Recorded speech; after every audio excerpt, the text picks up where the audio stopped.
হাতির দুর্দিন আর চামচিকার সুদিন।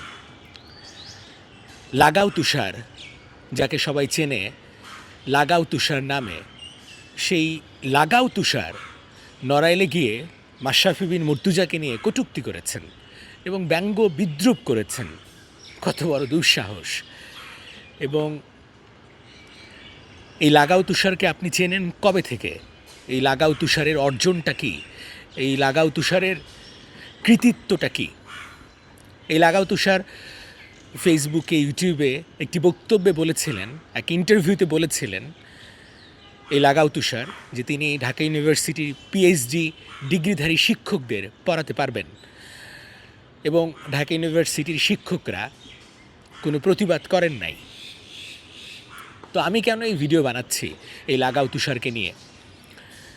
লাগাও তুষার একজন কামুক, একজন যৌন তৃষ্ণার্ত মানুষ, একজন যৌন ক্ষুধার্ত মানুষ। এই লাগাও তুষার হিজড়াদের সঙ্গে যৌন কর্ম সম্পাদন করে। একে পরিবাগ ব্রিজে পাওয়া যায়। একে আপনি কারণ বাজার সার্ক ফোয়ারার সামনে যে পার্ক রয়েছে সেই পার্কে আপনি পাবেন রাত 10টার পরে।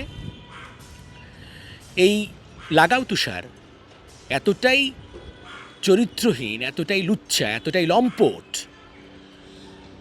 এবং একে ব্যবচ্ছেদ করলে আপনি এনসিপিকে বুঝতে পারবেন যে লাগাও তুষার হচ্ছে একজন এনসিপি, বা লাগাও তুষার হচ্ছে এনসিপির প্রতিচ্ছবি বা ছায়া।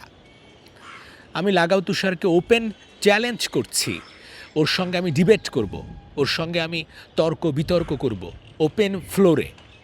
ভাড়া আমি দেব, কারণ ওর কাছে ভাড়াটা নাই, কারণ ও রাতের বেলা হিজড়াদের সঙ্গে যৌন কর্ম সম্পাদন করে এবং টাকাও দেয় না। এমন অভিযোগ রয়েছে যে লাগাও তুষার হিজড়াদের সঙ্গে যৌনকর্ম সম্পাদন করে টাকা না দিয়ে দৌড় দেয়, এবং তাকে অনেকবার নিয়ে গেছে এবি জুবায়ের, ডাকসুর যিনি নেতা, সে এবি জুবায়ের গতকাল রাত্রে কট খেয়েছেন। তিনিও পরিবাগ ব্রিজে কুকর্ম অকর্ম সম্পাদন করার পরে টাকা না দিয়েই দৌড় দিচ্ছিলেন, পরে হিজড়ারা তাকে কট দেয়।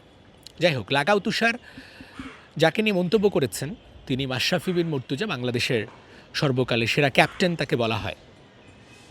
আমি ভিডিওটা বানাচ্ছি কারণ আমি মাশরাফিকে চিনি, মাশরাফির পরিবারটাকে চিনি, মাশরাফির মাকে চিনি, মাশরাফির আব্বাকে চিনি। তার আব্বাকে নিয়ে বিতর্ক আছে, তার ভাইকে নিয়ে বিতর্ক আছে, কিন্তু মাশরাফি এবং মাশরাফির মাকে নিয়ে এক চুলো কোনো বিতর্ক কেউ করতে পারবেন না। মাশরাফির মায়ের হাতের খাবার খেয়েছি আমি, অনিচ্ছা থাকা সত্ত্বেও, পেট ভরা সত্ত্বেও মাশরাফির মা রেখেছেন এমন মমতায়, এমন মায়ায় আমাকে খেতে হয়েছে। এরকম অসংখ্য সাক্ষী আছে, এরকম অসংখ্য দালিলিক প্রমাণ আছে। যারা নড়াইলে গেছেন, মাশরাফির বাড়িতে গেছেন, তারা না খেয়ে আসতে পারেন নাই, বিকজ মাশরাফির মা, মমতাময়ী মা যেন সবার মা হয়ে ওঠেন, শুধু নড়াইলের না, পুরো বাংলাদেশের মানুষের। মাশরাফি বিন মুর্তজা আপাদ মস্তক একজন জেনারেল সিম্পল মানুষ, যে মানুষটা মানুষের জন্য কাজ করছেন, মানুষের জন্য কাজ করার জন্য অনেকটা নিরুপায় হয়ে রাজনীতিতে আসেন এবং পলিটিক্স করেছেন ফর দ্য পিপল, এবং নড়াইলটাকে একটা পর্যায়ে নিয়ে যাওয়ার জন্য সিডি ক্যাটাগরি থেকে এ ক্যাটাগরি বা এ প্লাস ক্যাটাগরিতে জেলায় নিয়ে যাওয়ার জন্য তিনি আপ্রাণ চেষ্টা করেছেন। কোনো ব্যক্তি যদি তার নামে 2 টাকার দুর্নীতি দেখাতে পারে, আমি হলপ করে বলতে পারি, because I know him personally. 5 আগস্টের পরে যোগাযোগ নাই, কথাবার্তা নাই, কিন্তু সম্পর্ক নষ্ট হয় বা জানাশোনাটা কি গ্যাপ পড়তে পারে? আপনি যাকে ভালো জানেন 10 বছর পরেও তাকে ভালো বলুন। আপনি যাকে ভালো জানেন, সম্পর্ক না থাকলেও তাকে ভালো জানুন। শুধুমাত্র সম্পর্ক নাই বলে তার সম্পর্কে আপনি নেগেটিভ বা অন্যান্য মন্তব্য করবেন, এটা হয় না। এই এনসিপি যারা আছে প্রত্যেকেই তো ক্রিকেট ফ্যান্স, কেউ মাশরাফির, কেউ সাকিব, সাকিবের huge fan SM Saif Mustafiz, আমার পাবনার এলাকার মানুষ, আমার সিরাজগঞ্জ তার পাবনা বাড়ি। এই SM সাইফ মুস্তাফিজ সাকিব আল হাসানের প্রচণ্ড বড় ভক্ত। সাকিবকে যখন ব্যান্ড করা হয় তখন তিনি রাস্তায় দাঁড়িয়েছিলেন, একটি আন্দোলনে তিনি সক্রিয় ছিলেন যে না, সাকিবকে ব্যাক করানো হোক। তো এটাই বলছি যে এই যে এনসিপির যে মানুষগুলো, এরা বাংলাদেশের নাগরিক এবং এরা সাকিবের ভক্ত, মাশরাফির ভক্ত, তামিমের ভক্ত, এরা মাহমুদুল্লাহ রিয়াদের ভক্ত, মুশফিকের ভক্ত। রাজনীতি যদি হয় মানুষের জন্য, রাজনীতি হয় যদি জনগণের কল্যাণের জন্য, রাজনীতি যদি হয় এলাকার মানুষের উন্নয়নের জন্য, তাহলে রাজনীতি করুন, যে কোনো দলের হয়ে করুন। আপনি জামাত করুন, আপনি এনসিপি করুন, আপনি আওয়ামী লীগ করুন, আপনি বিএনপি করুন, আপনি জাতীয় পার্টি করুন, যে কোনো দলের হয়ে করুন। পরবর্তীতে কি হয় সেটা ইতিহাস নির্ধারণ করবে, যদিও ইতিহাসটা বাংলাদেশে পাতিহাস।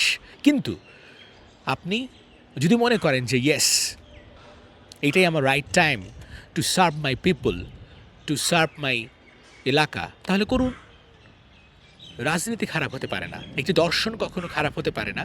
ব্যক্তি খারাপ হয়, দর্শন খারাপ হয় না। এখন আওয়ামী লীগের দর্শন কী, কিংবা মাশরাফির দর্শনটা কী ছিল? মাশরাফি চেয়েছিলেন এলাকার মানুষের উন্নয়ন করতে, মাশরাফি চেয়েছিলেন রাস্তাঘাটের উন্নয়নের মাধ্যমে দৃশ্যপট পাল্টে দিতে, নড়াইলটাকে আধুনিক নড়াইল গড়তে। এটা তো গ্রেটার যশোর নামে চিনত সবাই, মাগুরা, নড়াইল, ঝিনাইদা সবগুলো মিলে একটা গ্রেটার যশোর। সেখান থেকে বের হয়ে একটি আলাদা নড়াইল গড়ে তোলা, এটা ছিল মাশরাফির স্বপ্ন। যাই হোক, আই নো হিম পার্সোনালি, এবং আমি যতটুকু তুষারকেও চিনি, চরিত্রহীন, লুচ্চা, লম্পট এবং হিজড়াদের সঙ্গে যৌনকর্ম সম্পাদন করে টাকা না দিয়ে দৌড় দেয়া, এটাও তাকে আমি চিনি। তো তুষারকে আমি ওপেন চ্যালেঞ্জ দিছি, ও যদি আমার সাথে বাংলা এবং ইংরেজিতে দুটো ভাষায় কথা বলতে পারে, আমার সঙ্গে ডিবেট করতে পারে। আমি ইংরেজি কম জানি, যেটুকু জানি ওর থেকে ভালো বলতে পারবো ইনশাল্লাহ, এবং যেটুকু কথা বলতে পারি ওর থেকে ভালো বলতে পারি, ওর থেকে ভালো উচ্চারণ, ভালো শব্দ আমার জানা আছে ইনশাল্লাহ। তো ওর সঙ্গে আমি ডিবেট করতে চাই, কিন্তু দূরত্ব বজায় রেখে, কারণ ওর থেকে ভাইরাস ছড়াতে পারে, hepatitis B, hepatitis C, hepatitis A, কিংবা এইডস তো বায়ুতে ছড়ায় না, তবুও একজন সম্ভাব্য এইডস রোগীর আশপাশে আমি থাকতে চাই না। অনেক দূরত্ব বজায় রেখে ওর সঙ্গে, লাগাও তুষারের সঙ্গে আমি ডিবেট করতে চাই। Do you accept my challenge, লাগাও তুষার? The bit